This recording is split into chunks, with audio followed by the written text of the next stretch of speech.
여러분, 예수님이 언제 어디서 태어났을까요? 지금으로부터 2000여 년 전 유대 땅 베들레헴에서 헤롯 왕 때 태어나셨습니다. 오늘 본문에 보면 그 시기가 정확히 기록되어 있는데, 헤롯 왕 때 예수께서 유대 베들레헴에서 나심에 동방으로부터 박사들이 예루살렘에 이르러 말하되, 당시에는 유럽과 아시아 대단히 넓은 지역을 로마 제국이 다스리고 있었어요. 앞에 화면을 참고해 주시길 바랍니다. 로마는 이스라엘 지역도 다스리고 있었고, 이스라엘 지역에 왕으로 책봉된 자가 헤롯 왕이었어요. 헤롯 왕은 로마에 충성을 했고 유대 지역을 다스리고 있었습니다. 그때 예수님께서 이 현재 이스라엘 나라 그 지역, 거기에 베들레헴이라는 동네에서 나시게 되십니다. 여러분, 예수님은 왕 중에 왕이시죠. 이 땅에 오신 예수님은 그러나 세상의 왕들과는 다른 왕이셨어요. 그러면 예수님은 어떤 왕이셨을까요?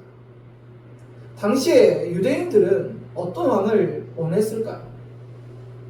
유대인들은요, 그들이 원하는 왕의 이미지가 있었어요. 원하는 왕의 상이 있었어요. 그것은 무엇이냐면, 지금 로마의 지배를 받고 있으니 자신들을 로마로부터 독립시켜주고 다시 강력한 나라로 세워줄 왕, 자신들의 필요를 채워줄 왕, 그러한 왕, 그리고 구약에 약속한 메시아, 그분을 기다리고 있었어요. 그러나 예수님은 그들의 기대와는 다른 왕이었어요. 첫 번째로 예수님은 섬김의 왕이었습니다. 세상의 왕들은 사람들 위해 군림하지만 예수님은 겸손히 자신을 희생하고 섬기는 왕이었어요. 예수님 탄생 전 처녀 마리아에게 천사가 나타나서 이렇게 말합니다. 누가복음 1장 30절에서 31절 말씀을 보시면, 천사가 이르되 마리아여 무서워하지 말라. 내가 하나님께 은혜를 입었느니라. 보라, 내가 잉태하여 아들을 낳으니 그 이름을 예수라 하라. 아직 결혼도 안 한 처녀 마리아가 성령으로 잉태되어 아들을 낳는다고 말씀하고 있어요. 여러분, 너무나 놀라운 말씀이지만 이미 예언된 하나님의 말씀이었어요. 그리고 드디어 그 말씀이 성취가 됩니다. 천사의 예언대로 마리아는 성령으로 잉태하고 아들을 낳게 됩니다. 그리고 동방에서 별을 따라온 동방 박사들이 왕을 경배하기 위해 유대 땅에 도착합니다. 그것이 바로 오늘 본문의 내용이에요. 그들이 도착한 곳은 어디였을까요? 왕이 나셨다. 그 왕의 별을 쫓아서 왔으니 당연히 동방 박사들은 예루살렘의 헤롯 궁에 도착했습니다. 그곳에서 왕이 나셨을 거라고 생각했겠죠. 오늘 본문 2절 3절을 보면, 유대인의 왕으로 나신 이가 어디 계시냐? 우리가 동방에서 그의 별을 보고 그에게 경배하러 왔노라 하니 헤롯 왕과 온 예루살렘이 듣고 소동한지라. 이 사건은 예루살렘을 뒤집어 놓습니다. 왜 그랬을까요? 헤롯 궁에는 왕이 나시지 않았어요. 이미 헤롯 왕이 있었죠. 자, 헤롯 대왕 한 30년이 좀 넘은 기간 동안 재위하는 동안 유대 땅을 다스렸어요. 동방의 박사들이 헤롯 왕에게 와서 왕이 나셔서 그 왕께 경배하러 왔습니다 라고 하니 헤롯 왕이 얼마나 깜짝 놀랐겠어요. 내가 버젓이 있는데 또 다른 왕이 어디서 나? 도대체 이게 무슨 말이야? 그래서 헤롯 왕이 자신들의 사람들을 부릅니다. 대제사장 서기관들을 모아서 도대체 그자가 어디서 나겠느냐라고 묻습니다. 본문 5절 6절을 보면 이르되 유대 베들레헴이오니 이는 선지자로 이렇게 기록된다. 이미 구약에 예언됐죠. 예수님이 탄생하신다는 것. 그리고 그것은 바로 유대 땅 베들레헴이라. 6절에 유대 땅 베들레헴아 너는 유대 고을 중에 가장 작지 아니하도다. 내게서 한 다스리는 자가 나와서 내 백성 이스라엘의 목자가 되리라 하였음이니이다. 미가서 5장 2절의 말씀이에요. 이미 예언된 하나님의 말씀을 헤롯 왕에게 고합니다. 여러분, 이 말을 들은 헤롯 왕은 어떠했을까요? 아마 이 아이를 찾아서 죽여야겠다라고 생각했을 겁니다. 왜냐하면 이 아이가 자라서 자신의 자리를 빼앗을 게 자명하기 때문이에요. 그래서 헤롯 왕은 명령을 합니다. 베들레헴 지역에 2살 이하의 모든 남자아이들을 찾아서 죽여라. 실제로 이 일을 자행합니다. 헤롯 왕은 잔인한 왕이었고 자신의 권력을 지키기 위해 못할 짓이 없었던 자였습니다. 그리고 이때 동방박사들은 예수님이 그곳에 계시지 않다는 것을 알고 별을 따라 다시 이동을 하고 베들레헴 마국간에 마을 부유에 태어나신 예수님을 만나게 됩니다. 그래서 그곳에서 예수님을 경배하죠. 여러분, 세상의 왕들은요, 화려하고 멋진 궁에서 태어나요. 세상의 최고의 것들로 대접을 받고 최고의 것들을 누리며 살아가죠. 그러나 예수님의 탄생은 세상의 왕들과 그 시작부터 달랐어요. 마국간에서 마을 구유에 마을 먹이를 놓는 통에서 나십니다. 이것은 그분이 어떤 왕이신지 다시 한번 보여주는 중요한 장면이에요. 예수님은 철저하게 낮은 곳에 임하셨고 섬김의 왕으로 오신 것입니다. 제자들의 발을 씻겨주셨고 십자가에 죽기까지 우리를 섬겨주신 왕이십니다. 동방박사들이 예수님을 경배하고 떠난 후에 천사가 나타납니다. 천사가 나타나서 요셉과 마리아에게 이렇게 이야기합니다. 헤롯이 아기를 찾아 죽이려 한다. 어서 아기를 데리고 애굽으로 피하라고 합니다. 그리고 내가 다시 이르기까지 그곳에 있으라고 당부하죠. 왕 중의 왕이신 예수님. 그러나 태어나자마자 군림하는 왕 헤롯으로부터 죽음의 위협을 받게 되고 기가 막힌 일이지만 피난을 가게 되죠. 피신을 가게 됩니다. 애굽, 지금의 이집트죠. 베들레헴에서부터 이집트까지 피신합니다.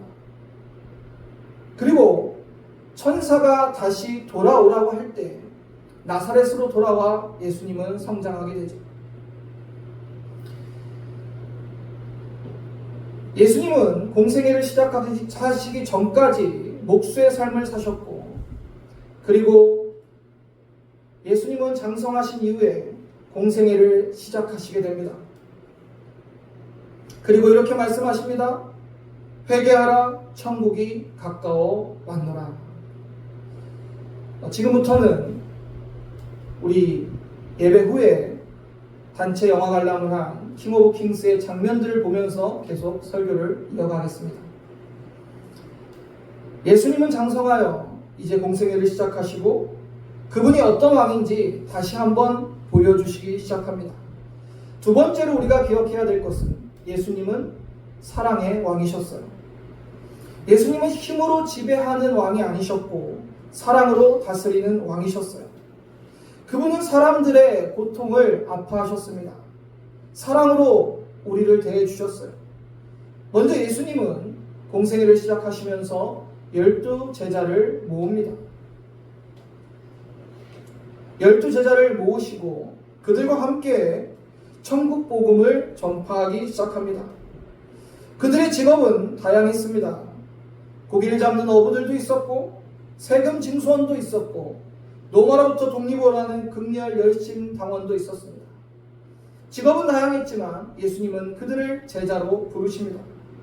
예수님의 사역이 시작되고 그분이 왜 사랑의 왕이신지가 드러나기 시작합니다. 제가 대표적인 사건을 좀 말씀드리고 싶어요. 킹 오브 킹스 영화에서도 나온 장면인데, 여러분 가늠하다 잡혀온 여인 잘 아시죠? 예수님의 대적자들은 예수님을 함정에 빠뜨리기 위해서 가늠하다 잡혀온 여인을 현장에서 끌고 와서 예수님께 데리고 옵니다. 그리고 이렇게 얘기합니다. 모세의 율법에 의하면 가늠한 여인은 돌로 쳐서 죽여야 되지 않습니까? 스스로 사랑의 왕이라 늘 말씀하셨고 사랑을 외치셨던 예수님께 이 여인을 돌로 쳐 죽여야 되는 게 마땅하다라고 지금 예수님을 몰아넣고 있는 거예요. 당신은 사랑을 말하지만 이 여인은 죽어 마땅하지 않습니까? 그때 예수님이 말씀하시죠. 요한복음 8장 7절에 함께 읽어보겠습니다. 그들이 묻기를 마지 아니하는지라 이에 일어나 이르시되 너희 중에 죄 없는 자가 먼저 돌로 치라 하시고, 예수님이 이 말씀을 하자 사람들의 마음에는 가책이 느꼈어요. 자신들의 죄가 떠올랐을 거예요. 그리고 하나 둘씩 그 손에 쥐고 있던 돌을 내려놓고 떠나갑니다. 그러자 오직 예수님과 그 여자만 남게 되고, 예수님은 따뜻한 미소로 여자를 위로하며 나도 너를 정죄하지 아니하노라 하고 다시는 죄를 범하지 말라고 하십니다. 예수님은 사랑으로 그 여인을 용서하신 거예요. 그리고 또 다른 사건을 하나 소개하고 싶습니다. 예수님이 제자들과 함께 길을 가시는데 맹인된 사람을 만나게 돼요. 제자들이 묻습니다. 그가 맹인된 것은 누구의 죄 때문입니까? 예수님은 죄에 대해 논하지 않으시고 요한복음 9장 3절에 이렇게 말씀하십니다. 예수께서 대답하시되 이 사람이나 그 부모의 죄로 인한 것이 아니라 그에게서 하나님이 하시는 일을 나타내고자 하심이라. 그리고 그 맹인을 진흙을 이겨서 눈에 발라주셔서 눈을 뜨게 고쳐주십니다. 예수님은 사랑으로 병든 자, 고통받는 자, 귀신 들린 자, 죄에 빠진 자들을 고치시고 회복시키고 치유하셨어요. 예수님이 수많은 기적을 행하시자 이제 많은 사람들이 예수님을 따르기 시작합니다. 여기서 다시 한번 그분이 어떤 왕인지 드러나게 됩니다. 세 번째로 예수님은 구원의 왕이셨어요. 사람들은요, 필요를 주는 왕을 원합니다. 그러나 예수님은 우리의 필요만 주시는 왕이 아니었어요. 예수님은 우리를 구원하시는 왕이셨습니다. 앞에 화면은 벳세다 빈들에서 복음을 전하시는 예수님의 모습이고 사람들이 모여서 그 말씀을 듣고 있어요. 그런데 정말 많은 사람들이 모여 있었습니다. 남자만 5,000명이 넘었으니 여자와 아이들까지 합치면 10,000명이 넘는 사람들이 좋게 모였을 거예요. 그때 저녁이 되고 배가 고파지자 예수님께서는 그들을 먹이시기로 결정합니다. 그런데 먹을 것이 주변에 없었어요. 오직 물고기 2마리와 보리떡 5개밖에 없었습니다. 그때 예수님께서는 축사하시고 그 떡과 물고기를 나눠주십니다. 10,000명이 넘는 사람들이 배불리 먹고도 12광줄이나 나눴어요. 사람들은 눈으로 보고도 믿을 수 없는 엄청난 기적을 보고 예수님을 왕으로 삼으려 합니다. 요한복음 6장 14절 15절에 그들이 이렇게 말합니다. 그 사람들이 예수께서 행하신 이 표적을 보고 말하되 이는 참으로 세상에 오실 그 선지자라 하더라. 그러므로 예수께서 그들이 와서 자기를 억지로 붙들어 임금으로 삼으려 하는 줄 아시고 다시 혼자 산으로 떠나 가시니라. 그럼 왜 예수님이 그들에게 왕으로 추대되고 그들은 왜 예수님을 왕으로 삼으려 했습니까? 바로 자신들의 필요를 주셨기 때문이에요. 오병이어의 기적을 보면서 예수님이라면 우리가 원하는 것, 우리가 필요하는 것 다 주실 수 있는 왕이 되지 않으시겠나? 그래서 예수님을 임금으로 삼으려 했던 거예요. 놀라운 기적과 능력을 행하시는 예수님을 자신들의 왕으로 삼으면 자신들이 원하는 무엇이든 들어주실 것 같았거든요. 사람들은요, 자신의 필요를 채워주는 왕을 원합니다. 그러한 권력자를 원해요. 요즘 대통령이 여러 지역을 돌아다니면서 이렇게 미팅을 하더라고요. 거기서 사람들의 의견도 듣고 토론도 하는데 사람들의 발언을 좀 들어보니 이렇습니다.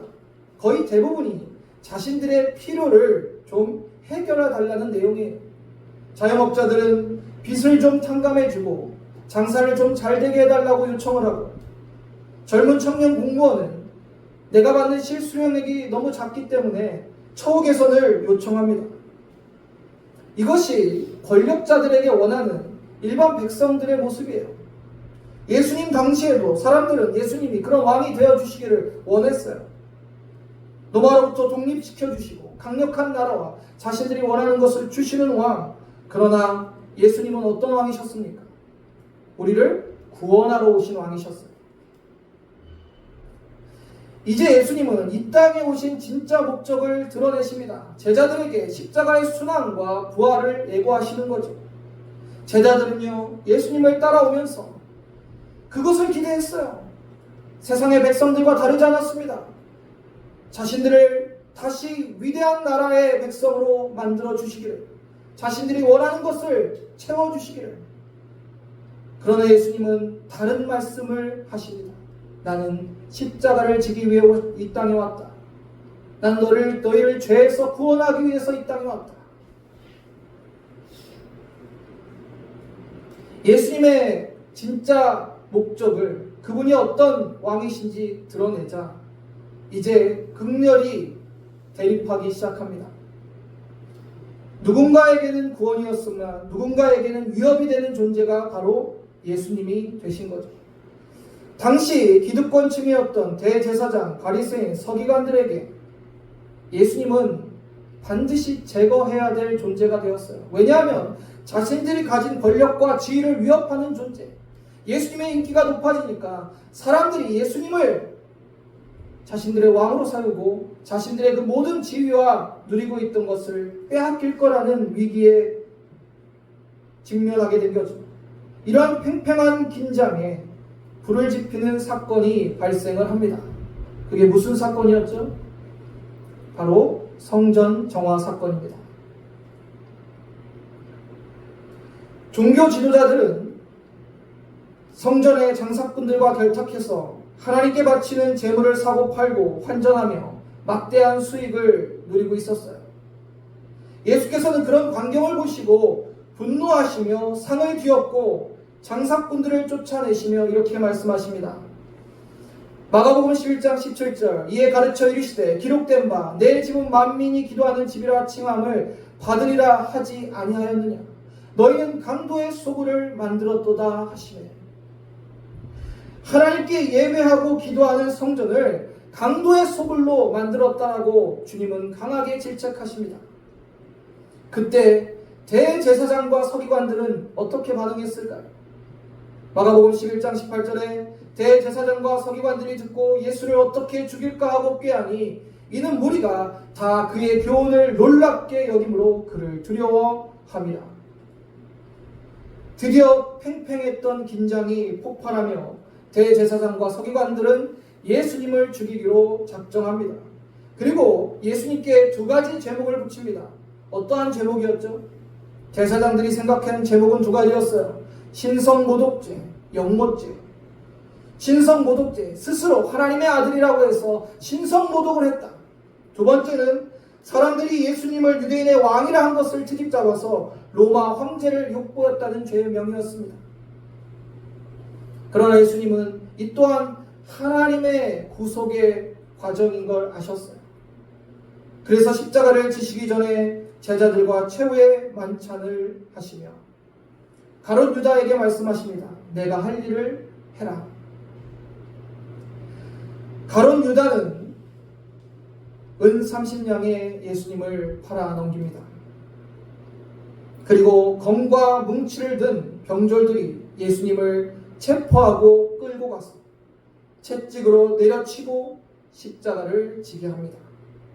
결국 예수님은 십자가에 못 박히시죠. 여러분, 예수님이 십자가에 못 박히신 것은 그분이 힘이 없어서 능력이 없어서도 아닙니다. 예수님이 십자가에 못 박히신 것은 어떤 죄가 있어서도 아니었습니다. 바로 나의 죄 때문에 나를 구원하시기 위해 십자가를 지신 것입니다. 예수님은 우리를 구원하러 오신 구원의 왕이셨어요. 사람들은 자신의 필요를 채워줄 왕을 원했지만 예수님은 구원을 주시기 위해 오신 왕이셨습니다. 예수께서 십자가에 죽으심으로 나의 죄가 하나님께 용서받았습니다. 그분이 죽으셨기에 내가 영생을 얻게 된 것입니다. 그리고 예수님은 말씀하신 대로 죽으시고 3일 만에 부활하셨고, 그리고 제자들이 전한 예수 그리스도, 그리고 그 복음으로 지금 우리가 이 자리에 예배하고 있는 것입니다. 사랑하는 성도님들, 왕 중의 왕 예수님이 어떤 왕이신지 늘 기억하시기를 바랍니다. 섬김의 왕, 사랑의 왕, 구원의 왕, 우리의 주인이시며 왕이신 예수님께 믿음과 순종으로 살아가는 저와 여러분 되기를 주님의 이름으로 축원합니다.